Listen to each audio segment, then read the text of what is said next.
Here's part E. Part E asks for absolute maximum. It's important to understand when they ask for absolute. That means you have to do both endpoints and also all critical numbers. It's called the candidate test. So the two endpoints for g of x from 2 to 5 would be g of 2 and g of 5. I'm sorry, that's negative 2, because we're going from negative 2 left endpoint to negative 5 right endpoint. So we always had to check those. So g of negative 2, according to this, is the integral from negative 2 to 2, negative 2 to negative 2 of f of t. That's always 0. Whenever you integrate from a number to itself, that's always 0. G of 5 is the integral from negative 2 to 5 of f of t.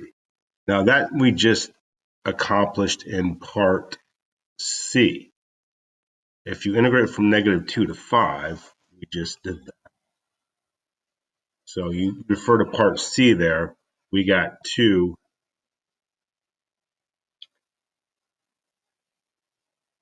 plus, and then we had 9 minus 9/4 pi.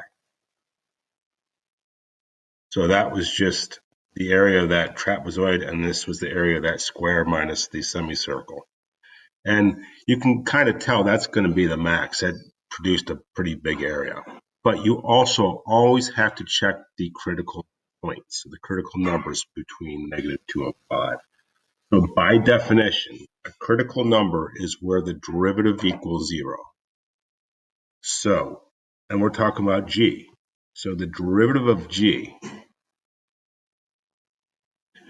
by the second fundamental theorem of calculus. Remember, when you're taking the derivative, this is g, of a definite integral with a variable upper limit x and a constant lower limit negative 2, you just take that upper limit and plug it in for all the t's. That's the second fundamental theorem of calculus. So g prime of x is equal to exactly f of x. We're looking for critical numbers. That's where g prime equals 0, or where f of x equals 0. F of x equals 0 right here. Here's the graph of f.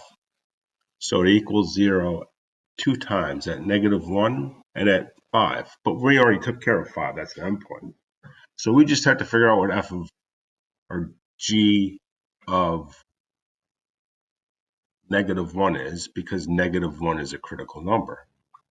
And then that's just the integral from negative 2 to negative 1 of f of t, which is the area from negative 2 to negative 1, which is obviously, well, it's 1/2. And that's, lost my pen. And that is, now you just check all these answers, and the highest is the absolute extrema. And this is the highest value of all of them, and you can call that the absolute extrema.